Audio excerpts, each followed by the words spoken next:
Untuk tajuk sukatan memulat, kita dah buat dah untuk yang pertama ini. Yang pertama ni kita dah selesai.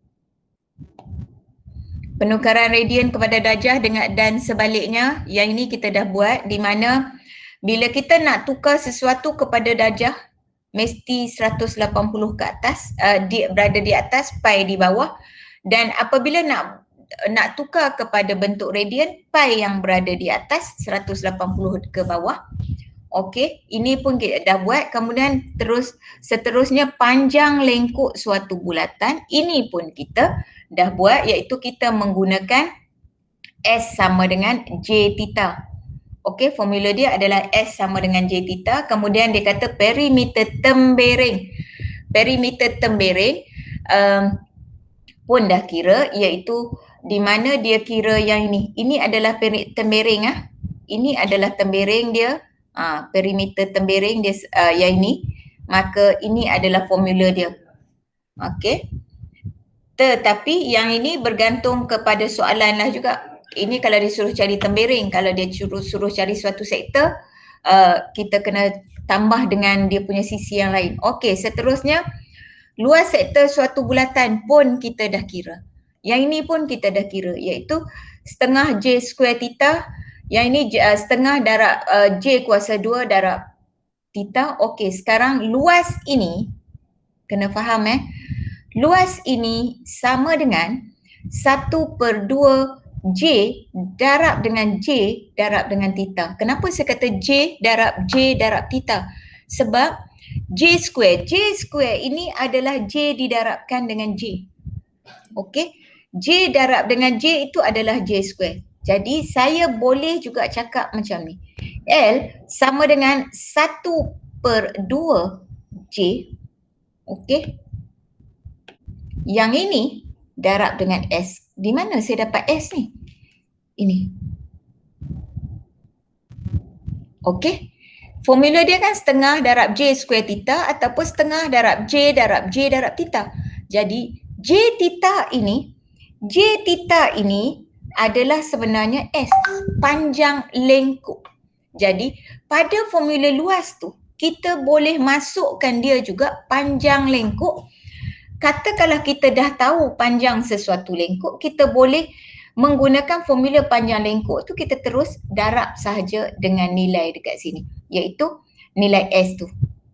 S ini refer kepada J theta, jadi setengah darab J square darab theta. Pun boleh. Bila masa kadang-kadang kita akan terjumpa di dalam soalan, kita tak nampak benda lain pun. Kita tak tahu dah nak cari. Jadi kita guna kaedah inilah. Okey. Jadi kita gunakan, kita boleh guna kaedah, kita ambil J theta iaitu S. Tapi kena ingat, S ini refer kepada hanya satu J dengan theta saja. Sedangkan kita ada satu lagi J. J dia ada dua. Okey. Seterusnya, kita ada satu lagi formula. Ini dia bagi sampai sini. Kita ada satu lagi formula yang kita guna pakai, iaitu luas segitiga. Okey, luas segitiga. Bagaimana kita nak cari formula luas segitiga? Iaitu kita menggunakan formula 1/2 AB sin C. Okey, ini kita menggunakan formula segitiga yang awak belajar di dalam segitiga solution of triangle sebelum ni. Okey, kita ada juga lagi satu formula yang selalu kita pakai, iaitu kita pakai cosine rule, di mana kita menggunakan formula ini untuk mencari suatu panjang sesuatu tembering. Okey, suatu sisi tu. Contoh, macam ni kita ada suatu sektor macam ni, kita nak cari yang ini sahaja. Okey, kita nak cari yang ini. Maka kita boleh guna cosine rule, di mana kita akan anggap katakanlah di sini C, di sini adalah sudut C, maka kita akan dapat C square sama dengan A square tambah B square tolak 2AB sin C. Okey, pun boleh guna formula ini. Okey, ini adalah formula yang kita guna yang kita dah belajar. Kita nak jawab soalan yang berkaitan aplikasi, iaitu bagaimana kita nak menggunakan formula apabila ada suatu soalan berbentuk penyelesaian masalah. Ya, dia bukan masalah untuk nak jawab soalan yang macam ni. Yang ini direct. Yang masalahnya adalah bila soalan berbentuk aplikasi, dia selalunya soalan yang dikebatkan. Okey. Dia buat dalam bentuk ayat, dia buat dalam bentuk gambar rajah yang kita susah nak faham. Itu yang jadi susahnya pada soalan ini. Okey, untuk soalan aplikasi saya nak pergi ke soalan yang ini dulu. Ini adalah bentuk-bentuk soalan aplikasi di mana dia beri dalam bentuk sepotong kek lah, lepas tu pelan, yang ini dia kata kolam renang, pelan kolam renang, yang dekat sini kereta rentas sebatang kayu. Itu dia adalah bentuk-bentuk soalan yang berbentuk aplikasi di mana kita kena fahamkan soalan dan kita kena kena fikir formula mana kita nak pakai. Okey, saya nak selesaikan yang ni, nombor 1 yang buat kek ni. Okey. Jejari dan tebal sebiji kek yang berbentuk silinder masing-masing ialah 11 dan 8 cm. Okey, berbentuk silinder. Okey, kenapa dia kek berbentuk silinder Okey. Seterusnya masing-masing 11 dan 8. 8 adalah tinggi dia, yang ini adalah jejari dia 11. Rajah di sebelah menunjuk, dia sebut di sini adalah tebal tapi tebal itu merujuk kepada adalah height dia, iaitu dia punya ketinggian kek dia, ketebalan kek dia tu.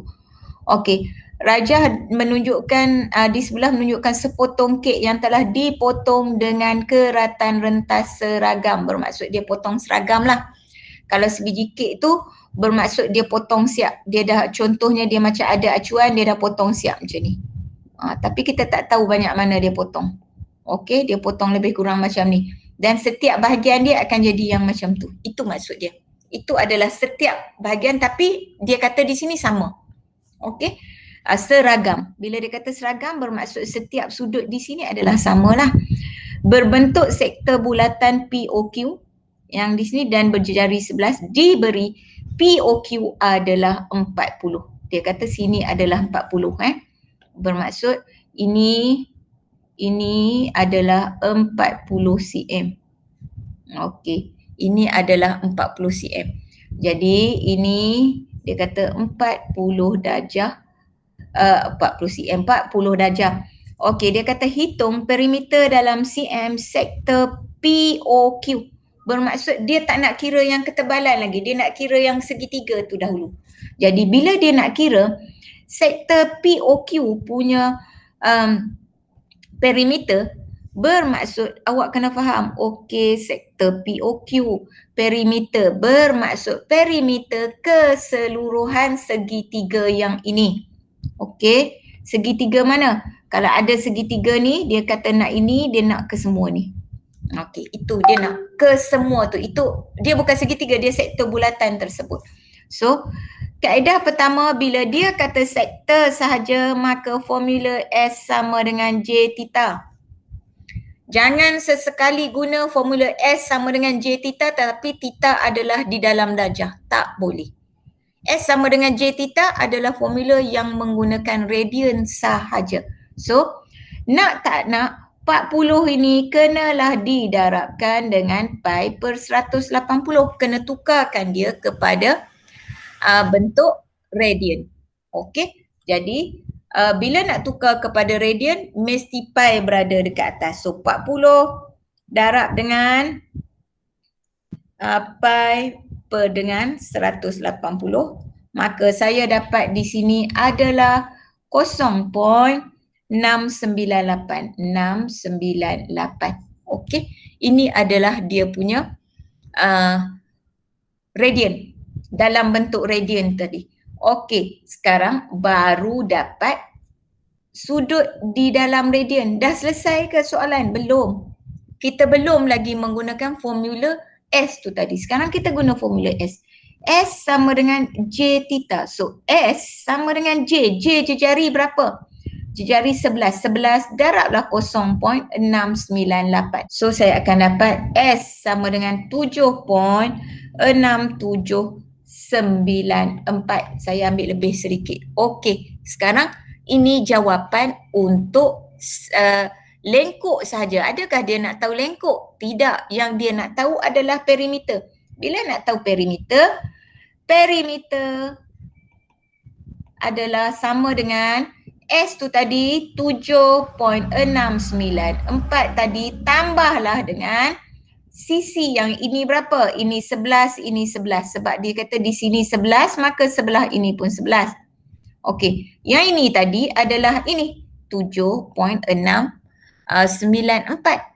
Sekarang tambah dengan 11 tambah dengan 11 sebab dia kata jari dia 11. So saya tambah 11, saya tambah lagi 11. Maka saya dapatlah perimeter dia 29.6794. Maka dapatlah perimeter dia 29.6794. Boleh faham kan bagaimana?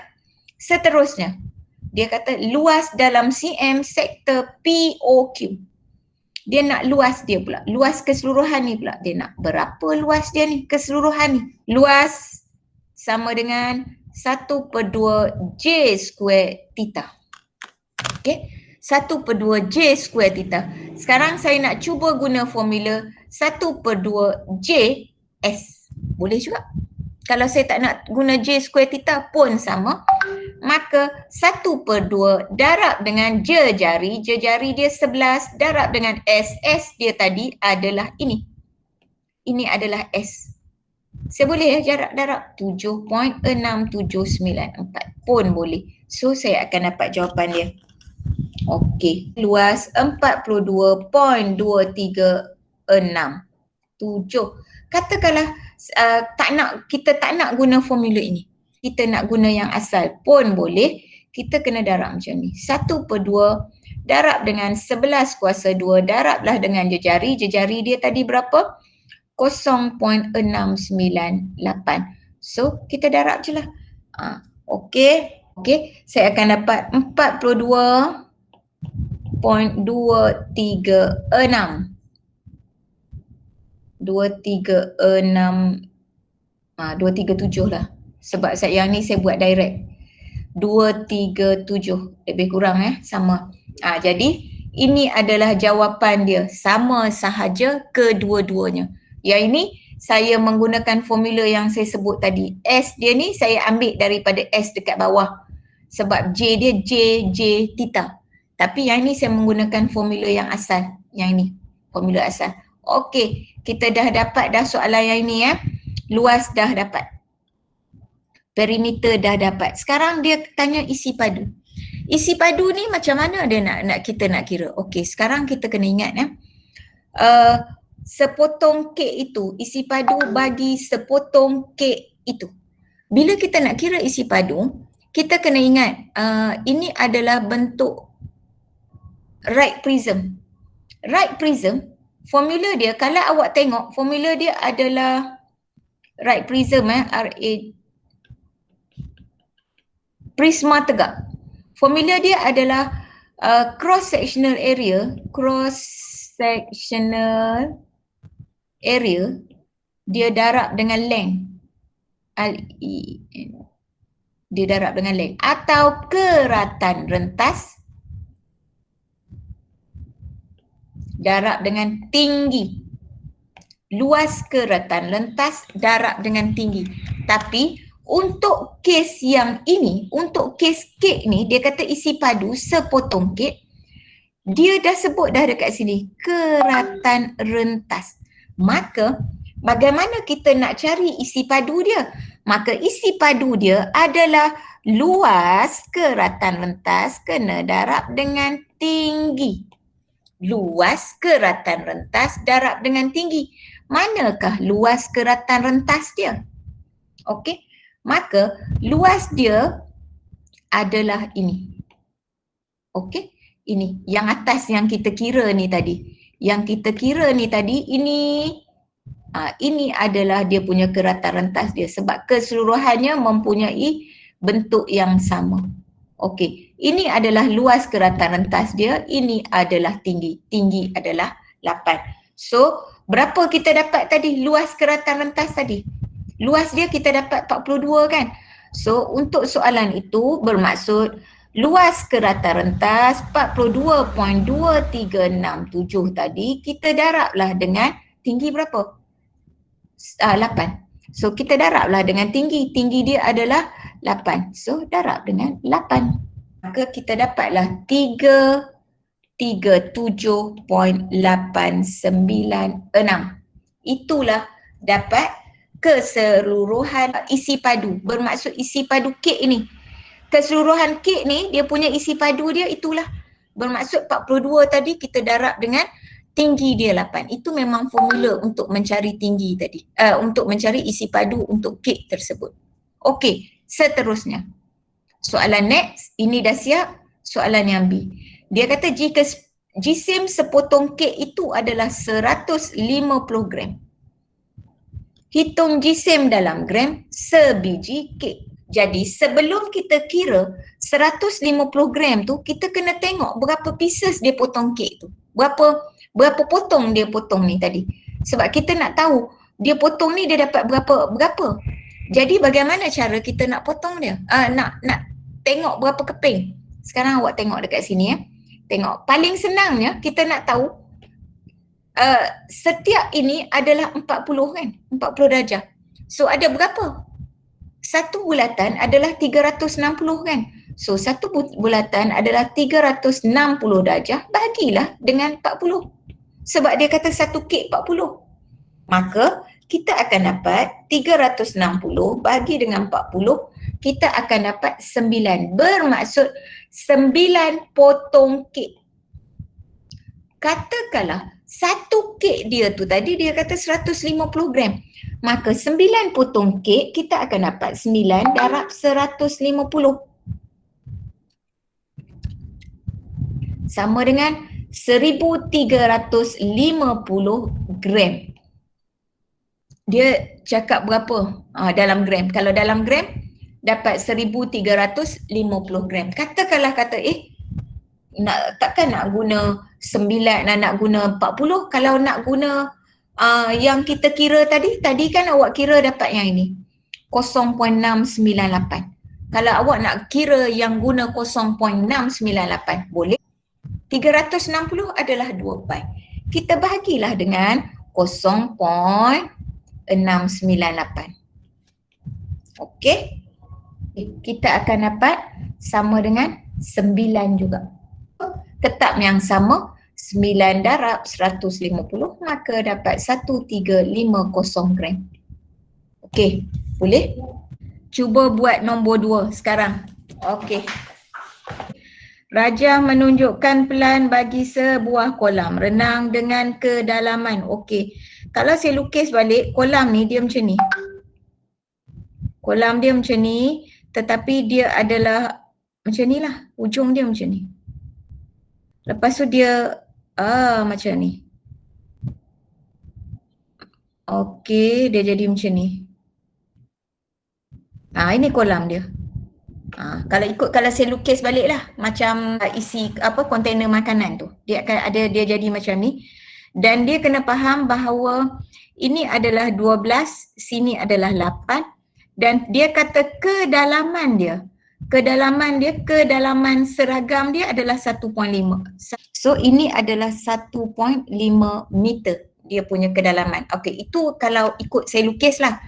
Seterusnya dia kata perimeter dalam meter lantai kolam renang. Lantai kolam renang tu sebenarnya macam ni juga. Lantai dia akan jadi bentuk ini juga. Dia tak akan jadi bentuk lain sebab dia kata kolam tu kedalaman seragam, bermaksud kalau macam mana plan di atas macam tu lah di bawah. Dia akan turun benda yang sama. Okey. Plan dia nak tak nak awak kena kira ini. Segi 4 sini dulu. Lepas tu menggunakan formula yang lain kena kira tempering dekat sini. Okey, bagaimana nak kira tempering di situ? Nak tak nak kena tahu dia punya sudut. Okey, sudut tu macam mana pula kita nak tahu sudut tu? Okey, Bila kita nak tahu sudut, tengok saya besarkan gambar ni. Kalau kita nak tahu sudut tersebut, dia akan jadi macam ni. Kita tak boleh nak anggap sudut di tengah ini sebagai 90 darjah sebab tidak ada pernyataan yang menyatakan itu adalah 90 darjah. Okey? Jadi kita tak boleh kata dia 90 darjah. Dia tak sebut pun dia rhombus ke apa benda dia, jadi dia tak boleh nak kata di tengah tu 90 darjah. Maka untuk nak mencari sudut tersebut, kita boleh buat macam ni. Sudut tu macam ni Saya tarik satu tengah macam ni. Maka saya akan dapat di sini 90 darjah. Saya nak guna teorem Pythagoras ni. Okey, saya nak guna teorem Pythagoras. Atau kalau tak nak guna macam tu, tak nak guna teorem Pythagoras, saya nak buat macam mana? Sekejap saya tidak ada. Oh, ini. Okey, ini berapa? Akan dapat. Tinggi yang ini berapa kalau kita nak cari? Okey, nampak tak sini 12? Maka tinggi dia ni akan jadi 6. Sini akan jadi 6. Tinggi dia 6. Maka di sini akan jadi 4. Kenapa 4? Sebab dia 8. 8 cm dekat situ, maka bila kita bahagi 2 dia akan dapat 4. So 4 dengan 6, bagaimana kita nak cari sudut yang dekat sini? Okey, bagaimana kita nak cari sudut yang dekat situ? Dia ada satu segitiga yang macam ni. Satu segitiga yang macam ni. Sini adalah 4, sini adalah 6. Kita nak tahu sudut sini berapa. Okey, sekarang kalau kita gunakan sudut sini, kita katalah tangent, maka ini akan jadi O, sini akan jadi A, sini akan jadi H. So yang ada sekarang yang kita nak guna pakai adalah O dengan H. Apakah O per H? Adalah tangent. Tangent theta. So, tangent theta sama dengan O adalah 4/6. Okey, 4/6. So, kita akan dapat dah theta. Theta berapa? So, theta sama dengan shift tangent 4/6, maka kita akan dapat terus tukarkan sebab kita nak jawapan di dalam radian. Terus tukarkan kita punya sudut di dalam, kita punya mode calculator di dalam radian. Mode calculator di dalam radian. So bila kita buat shift tangent 4/6. Maka kita akan dapat terus sama dengan 0.5880. Okey. Okey. Seterusnya, bila kita dah dapat sudut ini, kita boleh applykan untuk keseluruhan ini. Okey. Sebab yang kita dapat sudut ini adalah untuk separuh sahaja. Okey, dia adalah untuk separuh saja. Jadi kita boleh apply untuk dapat yang satu lagi. Sekarang boleh tak kita cari ini? Lengkuk itu. Bolehlah sebab menggunakan S sama dengan J theta. Ini adalah sudut separuh, so darablah dengan 2 sebab dia ada 2 bahagian. 1.176, maka dapatlah sudut yang ini.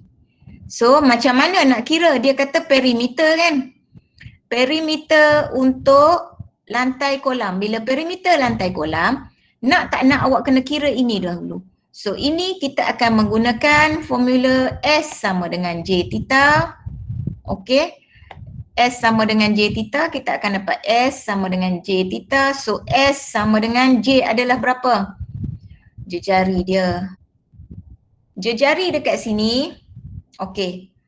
Tadi awak hanya kira okey, J kita tak tahu lagi, anggap kita tak tahu. Theta dia adalah 1.176. So bagaimana cara awak nak kira jejari? Sebab dia soalan dia kita akan menggunakan formula yang sangat banyak. Okey. Bila nak kira jejari, awak ada cara macam ni. Tengok Ini suatu segitiga. Ini adalah dia punya sisi. Okey. Ini adalah 8, ini adalah 12. So macam mana nak cari panjang ni? Gunalah teorem Pythagoras. Banyak kan formula dia kita pakai. Kalau awak nak pakai yang tengah tadi boleh? Boleh. Kalau awak nak pakai yang tengah tadi, tapi saya tak naklah pakai yang tengah tadi. Saya nak pakai yang